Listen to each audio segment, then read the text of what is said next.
Trae Young, DeJounte Murray at Klay Thompson, yan ang ating pag-uusapan. Final seconds.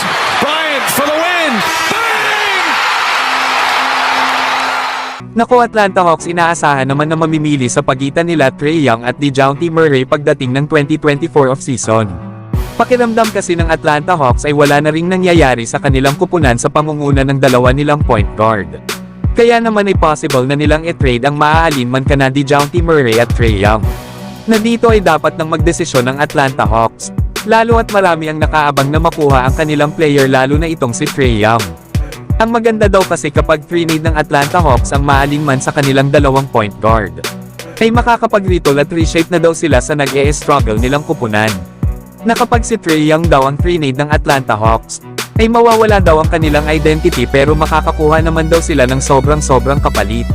Samantalang kung si DeJounte Murray naman daw ang iti-trade ng Atlanta Hawks, ay hindi daw ganon kapaki-pakinabang ang kanilang makukuhang kapalit, pero mapapanatili naman daw nila si Trae Young ang kanilang franchise guy ng matagal-tagal pa.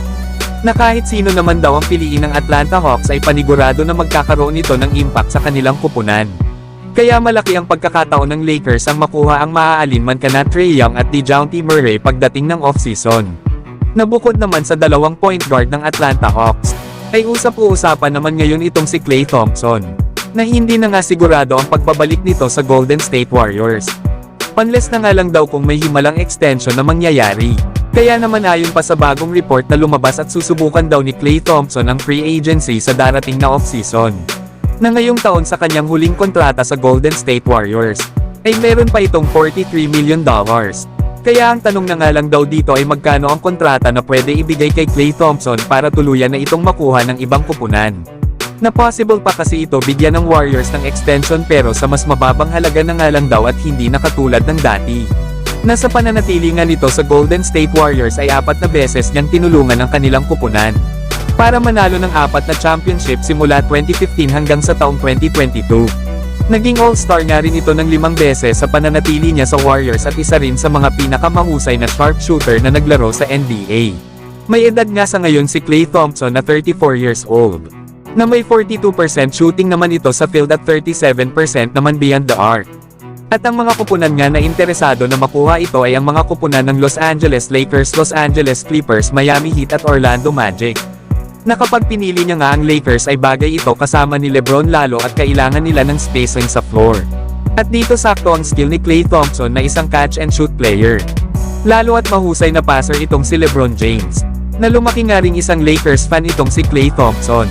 Na naglaro nga rin kasi ang ama nito sa Los Angeles Lakers kasama ng Lakers Showtime. Na kung saan ay nanalo ito ng 2 NBA championship dito.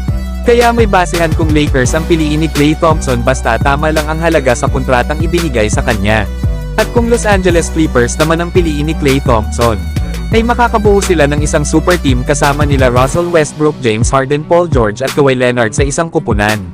Na kung sa East naman ito mapupunta lalo na sa Miami Heat, ay malaki din ang chance na manalo muli ito ng isang championship dahil na nga rin sa Heat culture. At kung ang Orlando Magic naman ang pipiliin ni Klay Thompson, ay maaari itong maging veterano sa kanilang kupunan para mas maging contender ang Orlando Magic sa East. Pero kayo mga idol, gusto nyo ba na bumalik na lang si Klay Thompson sa Warriors? O dapat na ba itong lumipat ng ibang kupunan? Mag-comment lang. So hanggang dito na lang tayo mga idol. At huwag nyo naman kalimutan mag-subscribe bilang pagsuporta.